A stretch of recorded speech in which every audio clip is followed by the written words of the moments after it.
તો પ્રશાસન પણ એક્શનમાં આવી ગયું છે। જેતપુરમાં મામલતદારે આપાતકાલીન બેઠક બોલાવી છે। નગરપાલિકા, આરોગ્ય કેન્દ્ર, શિક્ષણ સંસ્થાના અધિકારીઓ હાજર છે।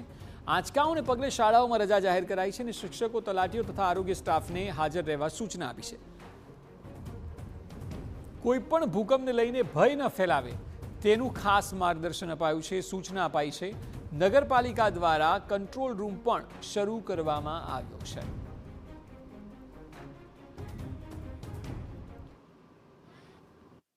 જેતપુરના ગ્રામ્ય વિસ્તારમાં ભૂકંપની પરિસ્થિતિ અંગે વાતચીત કરવા આપણી સાથે જેતપુર ગ્રામ્યના મામલતદાર છે। આપણે તેની સાથે વાત કરીશું। સર, જે રીતે જેતપુરના ગ્રામ્ય વિસ્તારોમાં ભૂકંપના આંચકા સામે આવ્યા છે, શું તકેદારી લેવામાં આવી છે? હાલની સ્થિતિ શું છે? કાલે રાત્રે 8:45 પહેલાં અમને મેસેજ મળ્યા હતા અને ત્યારે અમે ટીડીઓ, ગ્રામ્ય વિસ્તારમાં ટીડીઓ, શહેરી વિસ્તારમાં ચીફ ઓફિસર અને અમારી ટીમ પહેલાં તો અમે કોઈ નુકસાની નથી કે એ સર્વે કરાવેલો અને મીડિયાના માધ્યમથી તથા અમારા જે સ્ત્રોત છે એના આધારે અમે કીધું કે ભાઈ આ 3.3નો હતો કે ભાઈ કોઈ પેનિક ના ફેલાય અને બને ત્યાં સુધી આવા આંચકા આવે તો જે જનતા છે એ ખુલ્લી જગ્યાએ ઘરમાંથી બહાર નીકળી અને ખુલ્લી જગ્યાએ સવારમાં 6:19 આસપાસ સમથિંગ પાછા આંચકા ચાલુ થયા।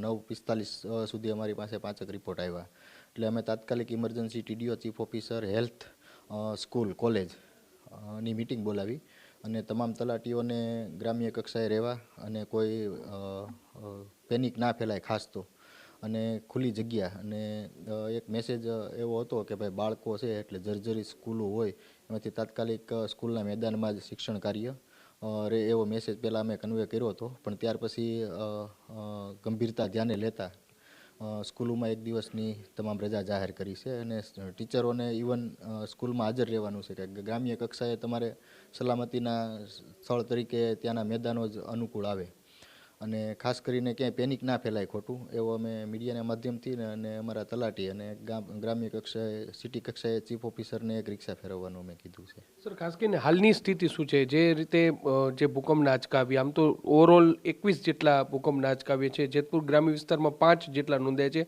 કોઈ ક્યાંય નુકસાન કેવી કોઈ વાત સામે આવી છે? નહીં, અમારી પાસે કોઈ નુકસાનીના કોઈ એવા અમે તમામ સર્વે કરાવી લીધો, નુકસાનીના નથી, પણ એક ગભરાટ હતો એટલે એના માટે જ ખાસ અમે બધી તાલુકા કક્ષાએ તલાટી મારફત અને સિટી વિસ્તારમાં ચીફ ઓફિસર મારફત એક મેસેજ એવો કન્વે કરાવ્યો છે કે ખોટું અફવા કોઈ ના ફેલાવે। ઘણીવાર શું છે, અત્યારે સોશિયલ મીડિયાનો ટાઈમ છે એટલે ઘણીવાર તીવ્રતા વધારે બતાવે એટલે એની સાથે અમે એક મેસેજ કન્વે કરાવ્યો છે, ખોટી અફવાઓથી દૂર રહેવું અને સાવચેતી પણ રાખવી, કારણ કે આવે એટલે અમે એવો એક મેસેજ કન્વે કરાવ્યો છે કે તમે ખુલ્લી જગ્યાએ ખાસ કરીને આવું કોઈ બનાવ બને તો ખુલ્લી જગ્યાએ જવું અને ક્યાંય કોઈ પણ કાંઈ બનાવ બને તો ચીફ ઓફિસર મારફત અને ટીડીઓ મારફત અમે સતત લાઇઝનિંગ કરીએ છીએ। સર, ખાસ કરીને જે હેલ્થ, જે આરોગ્યની ટીમો છે અને તલાટી મંત્રી તેને પણ જે પોતાના સ્થળ પર રહેવાની સૂચના આપી છે, શું કહેશો?